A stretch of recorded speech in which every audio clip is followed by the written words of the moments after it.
All right, let's continue with John Dewey's Moral Principles in Education, 1909. We're on page 26 if you have the same version as me. What holds in the illustration of this particular definition of education holds good from whatever point of view we approach the matter. Only as we interpret school activities with reference to the larger circle of social activities to which they relate do we find any standard for judging their moral significance. So moral is only relative to people, right? Only relative to interrelationships between people. This moral relativism definitely is very popular today, even though people don't know whether it comes from Dewey or from postmodernists, right? Does it come from Lyotard or John Dewey?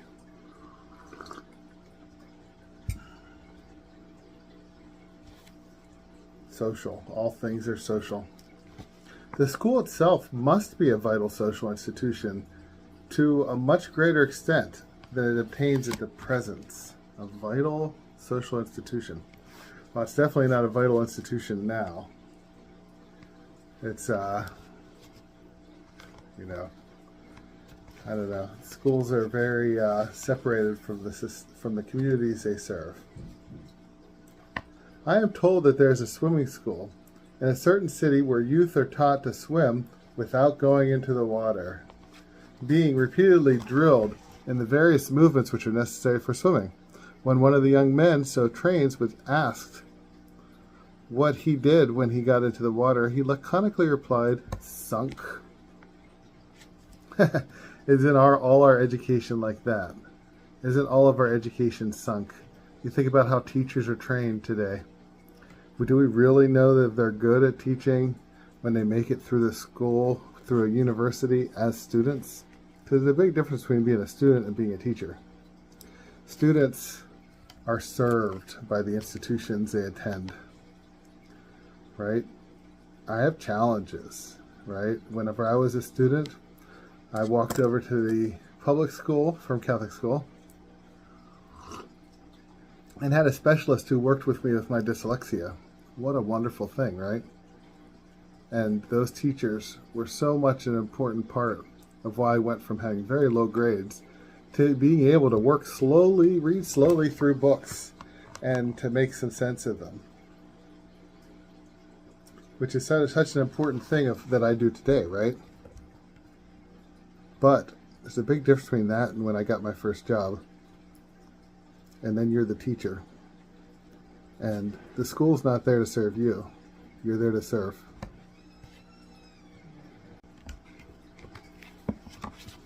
The story happens to be true.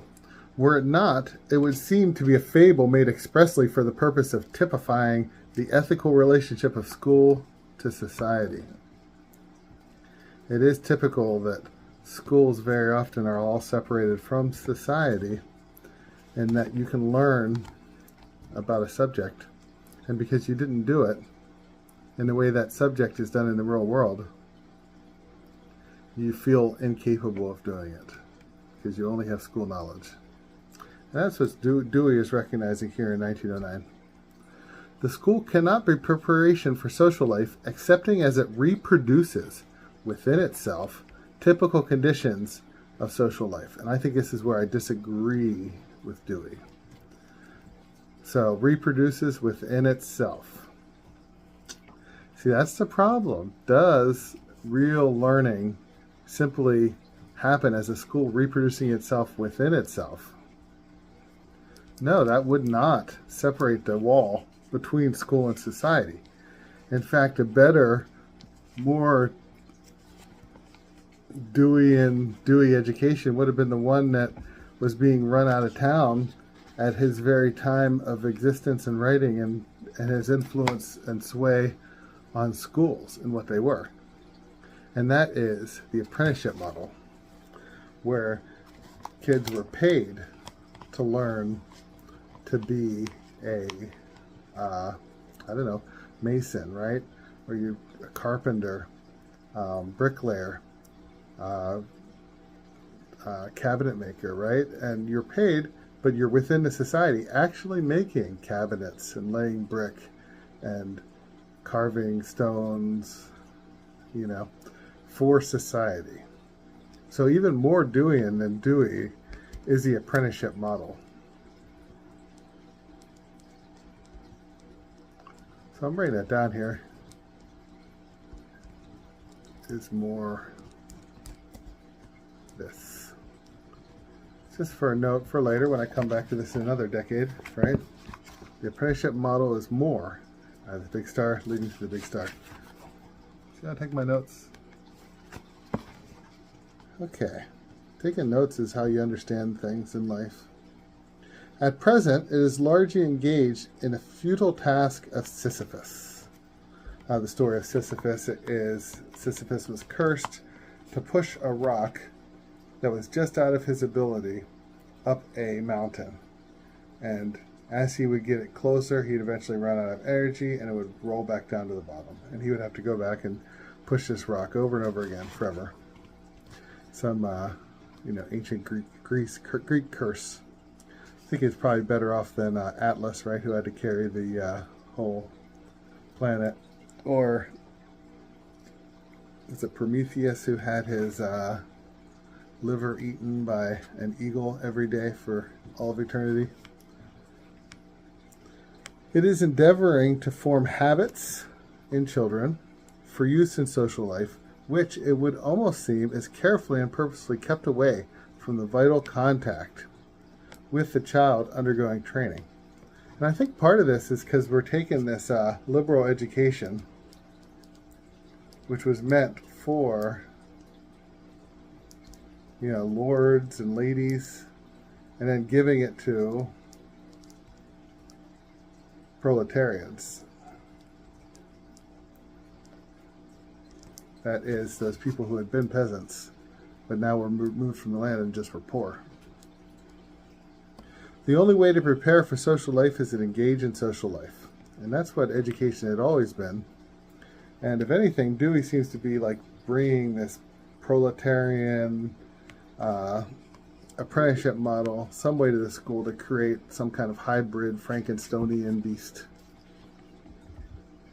To form habits of social usefulness and serviceableness, is it serviceableness word again, apart from any direct social need and motive, apart from any existing social situation, is, to the letter, teaching the child to swim by going through the motions outside of water.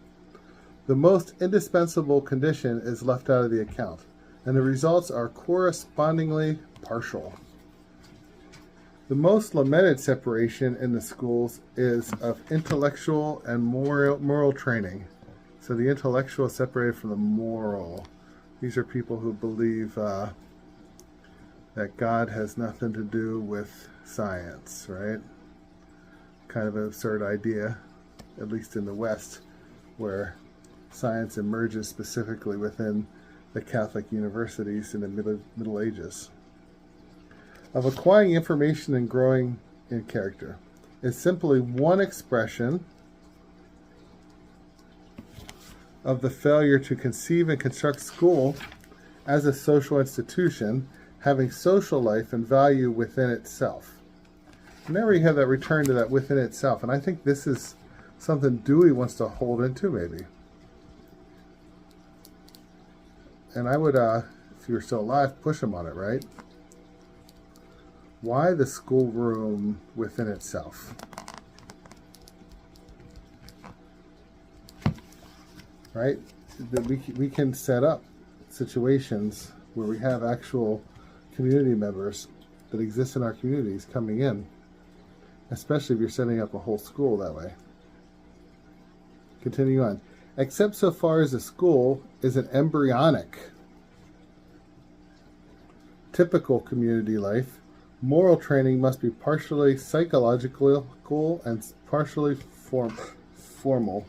Okay, so embryo. So he wants to see the school as an embryo of the social life.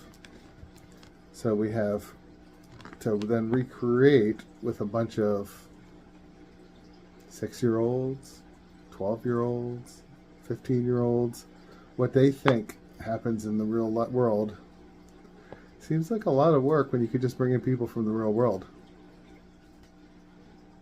You know, people from the actual community doing actual jobs that the kids might grow up and do. Especially if you want the training to be jobs training, as Dewey seems to want.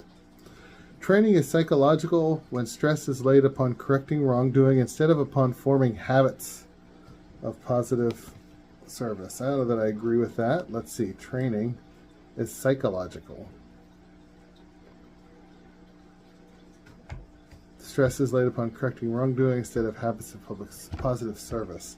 I don't know that those are so separated, right? Are they two? Pretty strong dichotomy. Too often the teacher's concern with the moral life of pupils takes the form of alertness for failures to conform to school rules and routines. Well, this is because schools in America only came to America, the public schools, via the Prussians, right? Which were, you know, pretty bad totalitarian military society that Horace Mann modeled the schools after. That model eventually infected Catholic schools as well. So the focus is on conforming rather than the child's inner light that God gave them. These regulations, judged from the standpoint of development of the child at the time, are more or less conventional and arbitrary. So development, important idea, coming out of, right, sociology and the development of human cultures from savage to civilized.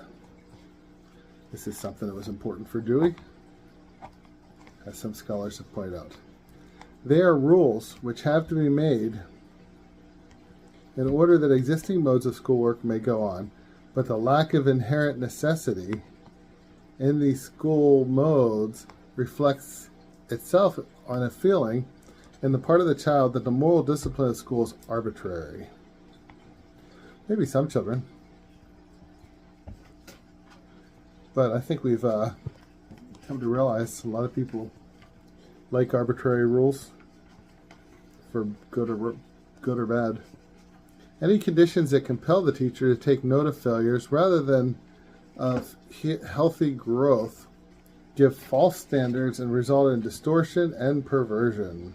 Well, those are strong words for somebody who didn't teach in a school.